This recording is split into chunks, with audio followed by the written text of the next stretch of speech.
Leave travel assistance यात्रा व्यय में सहायता धारा 10(5) और नियम 2B subject to such conditions as may be prescribed by the central government in case of individuals whether he is a citizen of India or not. The following sums may be exempted. केंद्रीय सरकार द्वारा निर्धारित शर्तों के अनुसार किसी कर्मचारी को भले ही वो भारत का नागरिक है अथवा नहीं, निम्नलिखित राशियां या राशि कर से मुक्त हो सकती है, जिसमें फर्स्ट है the value of any travel concessions or assistance received by him from his employer for himself and his family in connection with his proceeding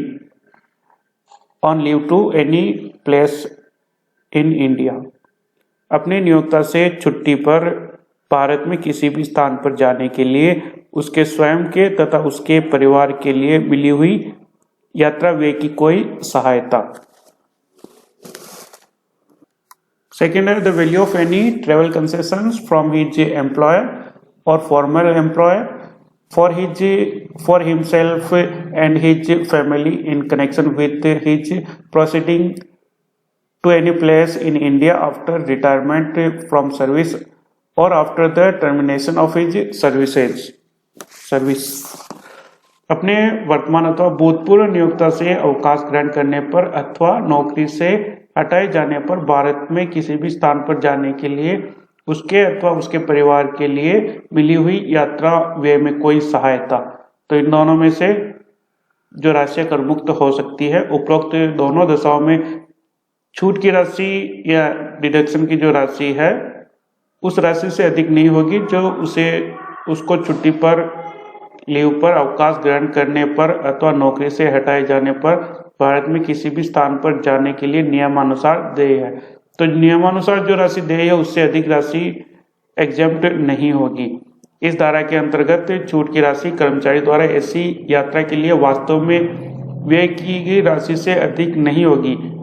यदि कर्मचारी यात्रा व्यय में सहायता के रूप में प्राप्त राशि में से बिल्कुल भी व्यय नहीं करता है तो उसे इस धारा में छूट प्राप्त नहीं होगी।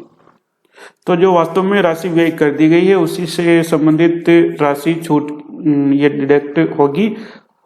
और जो नियमानुसार देय है वो राशि डिडक्ट होगी, लेकिन राशि व्यय होनी चाहिए। यदि राशि व्यय ही नहीं करी, छूट की राशि तो प्राप्त हो गई लेकिन वो जो राशि प्राप्त हुई है वो राशि बिल्कुल भी व्यय नहीं की गई है, तो जो सारी राशि है उसे टैक्सेबल इनकम में इंक्लूड करना होगा, सैलरी में।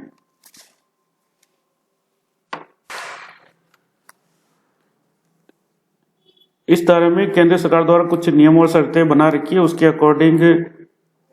इस संबंध में केंद्र सरकार ने निम्नलिखित नियम बना रखे हैं, जिसमें फर्स्ट है यात्रा के लिए अपनाए जाने वाले विभिन्न साधनों के लिए छूट की राशि अलग अलग निर्धारित की गई है। इन साधनों एवं संबंधित छूट की राशियों का एक तालिका जो बुक में दे रखी है उसके अकॉर्डिंग, जिसको मैं थोड़ा सा एक्सप्लेन कर रहा हूँ। जिसमें यदि पहली कंडीशन है यदि यात्रा हवाई जहाज द्वारा की जाती है, एरोप्लेन बाय एयर ट्रेवल किया जाता है, तो छूट की जो राशि होगी, जो राशि डिडक्शन उसका मिलेगा न्यूनतम मार्ग वाले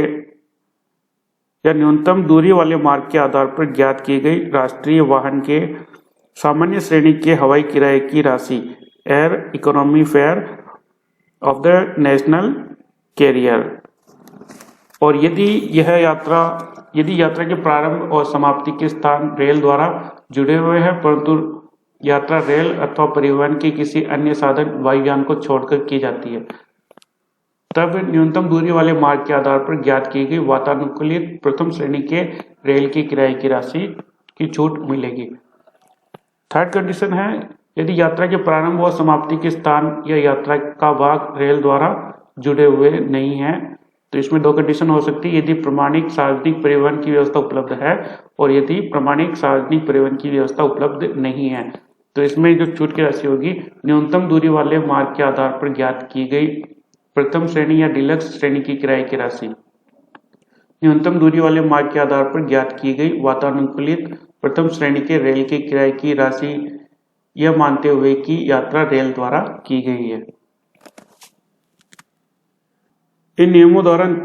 दर्शाई गई जो राशि है वो छूट की अधिकतम राशि होगी। यदि कर्मचारी इससे कम राशि व्यय करता है तो व्यय की गई राशि से अधिक की छूट नहीं मिलेगी। इस प्रकार नियोक्ता कर्मचारी को उक्त तालिका में दर्शाई गई राशि से अधिक राशि की सहायता के रूप में देता है तो करमुक्त राशि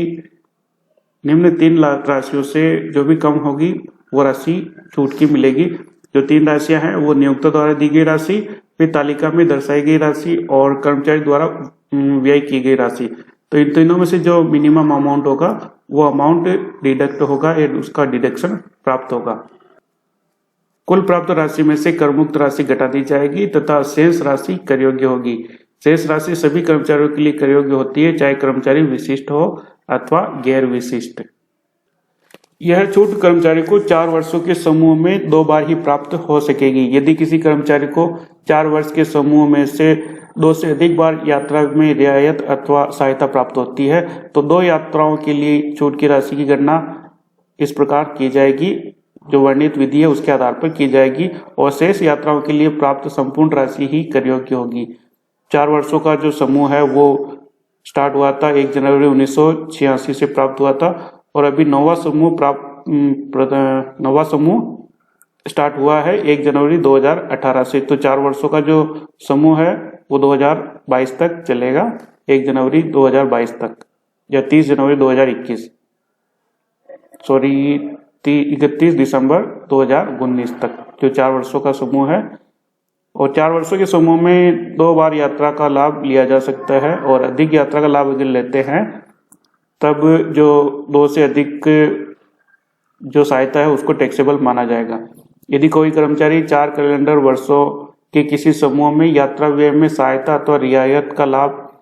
1 या 2 बार नहीं उठाता है तो अगले 4 वर्ष के समूह में प्रथम कैलेंडर वर्ष के पिछले समूह की बकाया 1 रियायत अथवा सहायता का लाभ उठा सकता है। इस प्रकार प्राप्त किए गई कर मुक्ति का अगले 4 वर्षों के समूह की यात्रा व्यय या रियायत के कर मुक्त होने पर कोई प्रभाव नहीं पड़ेगा।